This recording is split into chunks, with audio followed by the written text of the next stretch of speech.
Hello students, आज हम science NCERT class 7 chapter 2 study करेंगे which is nutrition in animals. Let's begin. Our first term is nutrition. Nutrition क्या है? Organisms जिस तरीके से, जिस मेथड से अपना फूड इनटेक करते हैं और वो फूड बॉडी में यूटिलाइज होता है अलग अलग पर्पस के लिए, उसे हम न्यूट्रिशन कहते हैं। अब ये पर्पस क्या हो सकते हैं बच्चों? जैसे एनर्जी के लिए, बॉडी बिल्डिंग के लिए, डिजीज़ के अगेंस्ट फाइट करने के लिए, और भी अलग हो सकते हैं। So it is the mode of intake of food and its utilisation in the body. This is called nutrition. Next term is digestion. Digestion means breakdown of complex components of food into simpler substances. Means students, जो हम food intake करते हैं वो एक complex form होता है। Complex क्यों कह रहे हैं? क्योंकि आपको पता है फूड में बहुत सारे न्यूट्रिएंट्स प्रेजेंट होते हैं, कार्बोहाइड्रेट्स, प्रोटीन्स, फैट्स एक्सेट्रा। सो हमारी बॉडी इस कॉम्प्लेक्स पार्ट को एज सच डाइजेस्ट नहीं कर सकती, इसे ब्रेक होना ज़रूरी होता है। सो ये जो ब्रेक डाउन होने वाली प्रोसेस है, इसी को हम डाइजेशन कहते हैं। कॉम्प्लेक्स पार्ट का छोटे छोटे पार्ट्स में डिवाइड होना, ताकि हमारी बॉडी उसे इजीली एब्जॉर्ब कर ले या फिर इजीली डाइजेशन हो सके। अब ये जो डाइजेशन है ये मोस्टली सभी ऑर्गेनिजम्स में एक जैसा होता है। अगर हम ह्यूमन बींग्स की भी बात करें तो इसमें ये 5 स्टेप्स आपको देखने को मिलेंगे जो सभी ऑर्गेनिजम्स में होते हैं। फर्स्ट स्टेप है ingestion, which means intake of food. Second is digestion, जो कि हम पढ़ चुके हैं, ब्रेक डाउन, कॉम्प्लेक्स पार्ट का सिंपलर यूनिट्स में ब्रेक होना। नेक्स्ट इज एब्जॉर्प्शन, मीन्स जब छोटे छोटे पार्टिकल्स में फूड डिवाइड हो गया तो उसका ब्लड स्ट्रीम में एब्जॉर्ब होना, ये प्रोसेस होती है एब्जॉर्प्शन। देन एसिमिलेशन, यानी जो वो छोटे छोटे पार्टिकल्स आपके एब्जॉर्ब हो गए वो सेल या ऑर्गन या टिश्यूज़ में जाकर न्यू कंपाउंड सिंथेसाइज करते हैं। वो न्यू कंपाउंड्स क्या हैं? लाइक हार्मोन्स, प्रोटीन्स, जो कि आपकी बॉडी बिल्डिंग यानी बॉडी मेंटेनेंस के लिए हेल्पफुल होते हैं। इस प्रोसेस को हम एसिमिलेशन कहते हैं। एंड लास्ट स्टेप होता है आपका इजेशन, यानी रिमूवल ऑफ अनडाइजेस्टेड फूड। सो ये 5 स्टेप्स इन्वॉल्व होते हैं ह्यूमन के डाइजेशन के लिए, जो आप ब्रीफली आगे पढ़ेंगे। ये है आपका ह्यूमन का डाइजेस्टिव सिस्टम, जो डिफरेंट डिफरेंट पार्ट्स को इंक्लूड करता है। आपको पता है जैसे ये है माउथ, जो इंक्लूड करता है buccal cavity, and buccal cavity में आप 3 पार्ट्स को स्टडी करेंगे। जैसे इसमें देख सकते हैं आप, ये है 3 पार्ट्स। फर्स्ट है आपके पास tongue, teeth and last is salivary gland, most important. Tongue आपको पता है ये क्या है? एक मस्कुलर पार्ट है जो कि आपको डिफरेंट डिफरेंट टेस्ट डिटेक्ट करता है। क्यों? क्योंकि इसमें टेस्ट बर्ड्स प्रेजेंट होते हैं। नेक्स्ट है टीथ, जो कि आपके 4 टाइप्स के होते हैं। जो फ्रंटल टीथ होते हैं उन्हें आप इंसिजर्स कहते हैं, जो कि आपके कटिंग के लिए हेल्पफुल होते हैं। देन कैनाइंस, जो टीयरिंग के लिए हेल्प करते हैं। नेक्स्ट प्रीमोलर्स एंड मोलर्स, ये क्या करते हैं? फूड को च्यू एंड मैस्टिगेट करने में हेल्पफुल होते हैं। सो यहाँ पे हमने 4 टाइप्स ऑफ टीथ देखे। लास्ट है बेटा सैलिवरी ग्लैंड। हम ग्लैंड क्यों कह रहे हैं? क्योंकि ग्लैंड एक ऐसा ऑर्गन है जो कि एक स्पेसिफिक फंक्शन करने के लिए कोई स्पेसिफिक कंपाउंड सिक्रीट करता है। जैसे कि यहाँ पे स्पेसिफिक फंक्शन क्या हो रहा है? डाइजेशन। सो यहाँ पर सैलिवरी ग्लैंड एक स्पेसिफिक कंपाउंड को सिक्रीट करती है ताकि डाइजेशन इजी वे में हो। ये है आपका सैलिवरी ग्लैंड। अब उसके बाद आता है वह ईसोफेगस, जिसे हम फूड पाइप भी कहते हैं। देन ये ईसोफेगस ओपन होता है आपका स्टमक में, स्टमक जो कि आपकी बॉडी के लेफ्ट साइड में है, और ये स्टमक ओपन होता है आपकी स्मॉल इंटेस्टाइन में, देन लार्ज इंटेस्टाइन, उसके बाद rectum and last one is anus. ये सारे पार्ट्स इन्वॉल्व होते हैं डाइजेस्टिव सिस्टम में। अब देखते हैं कैसे जो 5 स्टेप्स हैं डाइजेशन के वो होते हैं इन पार्ट्स में। आपको पता है पहला स्टेप क्या होता है, इंजेशन का। Ingestion means intake of food, यानी this involves carrying the food to the mouth with the help of hands. Ingestion में क्या होता है, जब आप अपने हैंड की हेल्प से फूड को माउथ में रख लेते हैं तो वहीं पे आप समझ लीजिए कि फर्स्ट प्रोसेस कंप्लीट हो गया, यानी फर्स्ट स्टेप आपका जो कि इंजेशन है वो कंप्लीट हो गया है। अब जब आपने फूड को माउथ में रख लिया, अब आप उसको क्या करेंगे बेटा, च्यू करेंगे, है ना। तो यानी च्यू करना, जैसे ही च्यू ये वाली प्रोसेस शुरू होती है वहाँ से आपका डाइजेशन शुरू हो जाता है। सो आपका जो डाइजेशन है वो बक्कल कैविटी से स्टार्ट होता है और कहाँ कंप्लीट होता है, इंटेस्टाइन में कंप्लीट होता है। सो बक्कल कैविटी में क्या होगा, जब आपने फूड माउथ में रख लिया, अब क्या होगा, आप with the help of your teeth आप फूड को क्या करेंगे, च्यू करेंगे। जब आप च्यू करते हैं तो उस टाइम पे बेटा आपकी जो सैलिवरी ग्लैंड है वो एक्टिवेट हो जाती है और वो सलाइवा सिक्रीट करती है। Saliva means watery part of your mouth. जो आपको वाटरी पार्ट होता है ना माउथ का, उसको हम सलाइवा कहते हैं। तो वो आपकी सैलिवरी ग्लैंड सिक्रीट करती हैं। तो वो फूड, अब जो फूड आपने माउथ में रखा है वो फूड किसके साथ मिक्स हो जाता है, सलाइवा के साथ मिक्स हो जाता है। और जो उस फूड में कार्बोहाइड्रेट वाला पार्ट प्रेजेंट होता है वो ब्रेक हो जाता है इनटू शुगर्स, यानी कार्बोहाइड्रेट जो है एक कॉम्प्लेक्स फॉर्म है और जो शुगर है वो सिंपलर यूनिट्स है। तो with the help of saliva carbohydrate किस में कन्वर्ट हो गया, शुगर्स में। देन उसके बाद आता है ईसोफेगस, यानी जब आपका कुछ पार्ट माउथ में यानी बक्कल कैविटी में आपका क्या हो गया, डाइजेशन शुरू हो गया।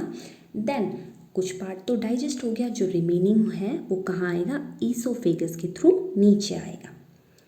अब ईसोफेगस क्या है, एक टिब्यूलर पार्ट है, लॉन्ग टिब्यूलर नैरो पार्ट है, जो कहाँ से पास हो रहा है बेटा, नेक थोरैक्स से पास हो रहा है और कहाँ ओपन होता है, स्टमक में ओपन होता है। यानी अब वो जो रिमेनिंग फूड है वो कहाँ आ गया, आपके स्टमक में आ गया। यानी ईसोफेगस हमने स्टडी कर लिया, जिसे हम फूड पाइप भी कहते हैं। ये कैसा होता है, लॉन्ग नैरो और ट्यूब्यूलर होता है और ये कहाँ ओपन होता है, आपके स्टमक वाले पार्ट में ओपन होता है। अब फूड कहाँ आ गया, स्टमक में आ गया। स्टमक में आपकी गैस्ट्रिक ग्लैंड्स प्रेजेंट होती हैं जो सिक्रीट करती है गैस्ट्रिक जूसेस। ये गैस्ट्रिक जूसेस कंटेन करते हैं mucus, hydrochloric acid, lipase, rennin, pepsin. ये सारे के सारे अलग अलग रोल होता है इनका डाइजेशन के लिए। एक एक करके देखते हैं। फर्स्ट है आपके पास म्यूकस। म्यूकस हेल्प करता है फूड को लुब्रिकेट करना, यानी सॉफ्ट बनाने का काम करता है। और दूसरा फंक्शन होता है इसका, it protects the inner lining of the stomach, यानी ये स्टमक की इनर लाइनिंग को प्रोटेक्शन का भी काम करता है। अब प्रोटेक्शन क्यों दे रहा है ये हम आगे देखते हैं। देन है HCl यानी हाइड्रोक्लोरिक एसिड। ये हाइड्रोक्लोरिक एसिड का फंक्शन होता है, सबसे पहले तो ये स्टॉप कर देता है action of saliva in the stomach. जो सलाइवा आपको पता है बकल कैविटी में क्या सिक्रीट हुआ, सलाइवा कहाँ से, सैलिवरी ग्लैंड से, तो वो फूड के साथ आपका स्टमक तक आ जाता है। सबसे पहले ये हाइड्रोक्लोरिक एसिड उसके एक्शन को स्टॉप करता है, यानी सलाइवा के आने को बंद कर देता है। और दूसरा इसका फंक्शन होता है, it kills the bacteria present in the food, यानी ये फूड के साथ जो बैक्टीरिया आ रहे हैं जो कि हमारे स्टमक के लिए हार्मफुल हैं, उनको क्या करने का काम करता है, किल करने का काम करता है। सो हाइड्रोक्लोरिक एसिड बहुत मेन रोल होता है इसका स्टमक में। अब ये जो हाइड्रोक्लोरिक एसिड है ये एक स्ट्रॉन्ग एसिड है। सो इससे प्रोटेक्ट करने के लिए आपका म्यूकस काम करता है। ये म्यूकस स्टमक की इनर लाइनिंग को प्रोटेक्ट करता है, किससे, हाइड्रोक्लोरिक एसिड से। क्यों, क्योंकि ये एक स्ट्रॉन्ग एसिड है। देन आपका आता है लिपेज। लिपेज क्या करता है, हाइड्रोलिसिस करता है किसका, स्मॉल अमाउंट्स ऑफ फैट्स का, यानी फैट्स को, जो फैट का पार्ट प्रेजेंट है आपके फूड में, उसको सिंपलर यूनिट्स में ब्रेक डाउन करने का काम करता है। देन रेनिन, रेनिन हेल्प करता है कर्डलिंग ऑफ मिल्क में। देन पेप्सिन, पेप्सिन हेल्प करता है प्रोटीन्स के ब्रेक डाउन में, यानी जो आपकी कॉम्प्लेक्स पार्ट यानी जो प्रोटीन प्रेजेंट है फूड में उसको सिंपलर यूनिट्स में ब्रेक डाउन करने में हेल्प करता है। तो इस तरीके से ये इन सारी चीज़ों का डाइजेशन कहाँ होता है? स्टमक में। अब यहाँ देखिए, फिर से पिक्चर में देखेंगे, जब आपका स्टमक में कुछ पार्ट का डाइजेशन हो गया तो अब जो रिमेनिंग पार्ट है वो कहाँ जाएगा? यानी स्टमक से होते हुए आपका स्मॉल इंटेस्टाइन में जाएगा। अब हम देखेंगे कि स्मॉल इंटेस्टाइन में कैसे डाइजेशन होता है। अब जब रिमेनिंग पार्ट स्मॉल इंटेस्टाइन में आ जाता है तो यहाँ स्मॉल इंटेस्टाइन में भी कुछ जूसेस सिक्रेट होते हैं, जैसे bile juice, pancreatic juice, intestinal juices. अब ये जूस कहाँ से सिक्रीट हो रहे हैं? फर्स्ट है जैसे बाइल जूस, ये सिक्रीट होता है बेटा आपकी लीवर से। यहाँ पे हम पिक्चर में देखेंगे, जो बाइल जूस होता है वो लीवर ग्लैंड से सिक्रीट होता है और टेम्पररी स्टोर होता है आपके गॉल ब्लैडर में। जब स्मॉल इंटेस्टाइन को इस जूस की नीड होती है तब ये गॉल ब्लैडर इस जूस को कहाँ दे देता है? स्मॉल इंटेस्टाइन में दे देता है। यहाँ पर लीवर भी एक ग्लैंड है। अनदर ग्लैंड पैनक्रियास, ये भी क्या करती है? पैनक्रियाटिक जूसेस सिक्रीट करती है। कहाँ? स्मॉल इंटेस्टाइन में। ये दोनों ग्लैंड भी जूसेस सिक्रीट करती हैं डाइजेशन को ईजी बनाने के लिए। अब देखते हैं ये किसमें कैसे हेल्प करते हैं। बाइल जूस जो कि लीवर से सिक्रीट हो रहा है और टेम्पररी स्टोर होता है गॉल ब्लैडर में। ये जूस हेल्प करता है, सबसे पहला function, neutralises acidity of the food, यानी फूड के साथ। अब एसिडिटी ऑफ द फूड क्यों कह रहे हैं? क्योंकि यहाँ पे आपने देखा कि स्टमक वाले पार्ट में देखा था कि हाइड्रोक्लोरिक एसिड सिक्रीट होता है जो कि आपका फूड के साथ मिक्स हो जाता है। अब ये एसिड क्या होता है? थोड़ा बहुत प्रेजेंट होता है रिमेनिंग पार्ट में भी। जो फूड रिमेनिंग जो फूड है जो स्मॉल इंटेस्टाइन में है उसमें भी होता है। तो सबसे पहले ये बाइल जूस क्या करता है? न्यूट्रलाइज कर देता है उस एसिडिटी को। न्यूट्रलाइज मतलब ख़त्म कर देता है उसके एसिडिक इफेक्ट को। देन सेकेंड फंक्शन होता है ये फैट को इमल्सिफाई करने का काम करता है। इमल्सिफाई मीन्स होता है बेटा, जैसे कि आपने देखा होगा या फिर आप घर में भी एक्सपेरिमेंट कर सकते हैं कि थोड़ा सा पानी लेकर उसमें 2-3 ड्रॉप ऑयल की डाल दीजिए। तो अगर आप उसे मिक्स करें तो आप देखेंगे कि वाटर और ऑयल आपस में मिक्स नहीं होते। जो ऑयल होता है वो स्मॉल ग्लोब्यूलर पार्ट्स में सेपरेट हो जाता है, यानी वाटर और ऑयल आपस में मिक्स नहीं होते। उसी तरीके से फैट भी हमारी बॉडी में ऐसे ही ग्लोब्यूल्स की फॉर्म में प्रेजेंट होता है, जिसे बाइल जूस क्या करता है? छोटे छोटे पार्ट्स में ब्रेक कर देता है। बाइल जूस का फंक्शन हो गया फैट्स को इमल्सिफाई करने में। देन पैनक्रियाटिक जूस जो कि कहाँ से सिक्रीट हो रहे हैं? पैनक्रियास से सिक्रीट हो रहे हैं। ये जूस हेल्प करते हैं जो फूड में यानी जो रिमेनिंग पार्ट है फूड का, जिसमें कि स्टार्च, प्रोटीन्स, फैट्स जो प्रेजेंट हैं उनको डाइजेस्ट करने का, यानी उनको स्मॉलर यूनिट्स में ब्रेक करने में। देन इंटेस्टिनल जूसेस जो कि आपकी सिक्रीट हो रही है इंटेस्टिनल ग्लैंड से, ये हेल्प करते हैं माल्टोज, स्टार्च, फैट्स के डाइजेशन में। ये स्टार्च और माल्टोज भी एक तरीके के कार्बोहाइड्रेट के टाइप हैं, ये इनको डाइजेस्ट करने का काम करते हैं। आपने यहाँ पर देखा कि मोस्टली जो डाइजेशन हो रहा है वो स्मॉल इंटेस्टाइन में हो रहा है। यानी आपसे बेटा क्वेश्चन में ये अराइज हो सकता है कि मैक्सिमम डाइजेशन या फिर कंप्लीशन, जो डाइजेशन का कंप्लीशन है वो कहाँ किस पार्ट में होता है? तो आप कह सकते हैं वो स्मॉल इंटेस्टाइन में हो रहा है। क्यों? क्योंकि आप यहाँ पे देख रहे हैं कि फैट्स का भी डाइजेशन हो रहा है, प्रोटीन्स का भी हो रहा है, स्टार्च का भी हो रहा है। तो मैक्सिमम जो डाइजेशन है वो यहीं पे हो रहा है। आपके माइंड में ये भी क्वेश्चन हो रहा होगा कि प्रोटीन्स का डाइजेशन तो पहले और पार्ट्स में भी हो रहा था, कार्बोहाइड्रेट का बकल कैविटी में भी डाइजेशन हो रहा था। तो बेटा ऐसा नहीं होता कि जब डाइजेशन हो, जिस पार्ट में डाइजेशन हो रहा हो वहाँ पर 100% पूरा कंप्लीट डाइजेशन हो जाए।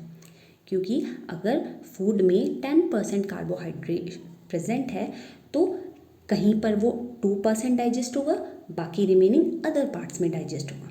तो ऐसा नहीं होता कि कंप्लीट एक ही बार में सारा का सारा जो न्यूट्रिएंट है वो डाइजेस्ट हो जाए। यहाँ स्मॉल इंटेस्टाइन में आपने देखा कि डाइजेशन क्या हो गया? कंप्लीट हो गया।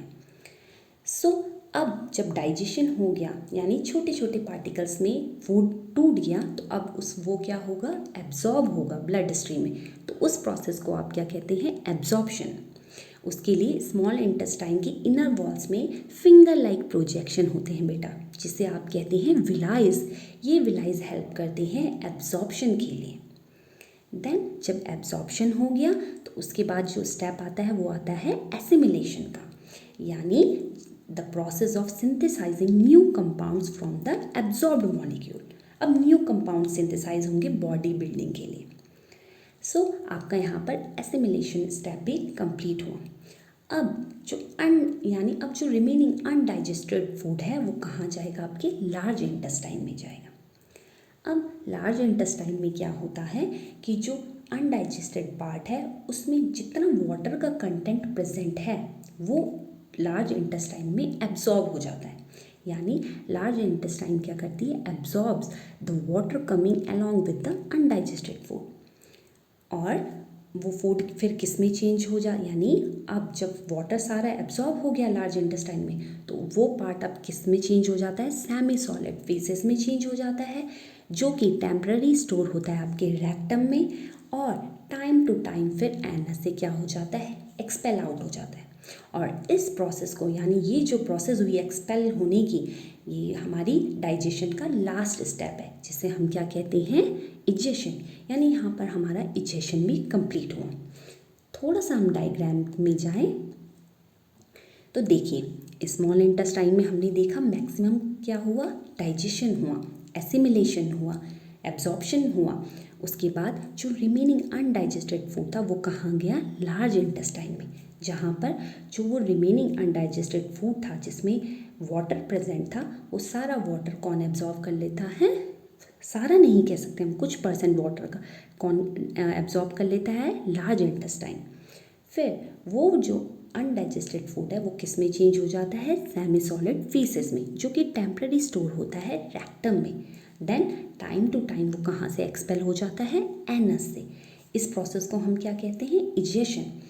इस तरीके से स्टूडेंट्स, जो ये 5 स्टेप्स हैं डाइजेशन के, वो इस तरीके से ह्यूमन की बॉडी में होते हैं। जहाँ पर आपने देखा इंजेशन जो कि फर्स्ट स्टेप था, जो कि कहाँ से स्टार्ट हुआ, माउथ से, बक्कल कैविटी से आपका डाइजेशन स्टार्ट हो गया, जो कि पूरा आपके इंटेस्टाइन तक चला। और इंटेस्टाइन, स्मॉल इंटेस्टाइन में क्या हुआ, डाइजेशन कंप्लीट हुआ, फिर एब्जॉर्प्शन हुआ, देन एसिमिलेशन हुआ, देन लार्ज इंटेस्टाइन से क्या हुआ आपका, उसके बाद की प्रोसेस में इजेशन हुआ। सो ये 5 स्टेप्स इस तरीके से इंक्लूड होते हैं ह्यूमंस के डाइजेशन में। आई होप आपको ये सभी स्टेप्स समझ आए होंगे। Thank you and have a nice day.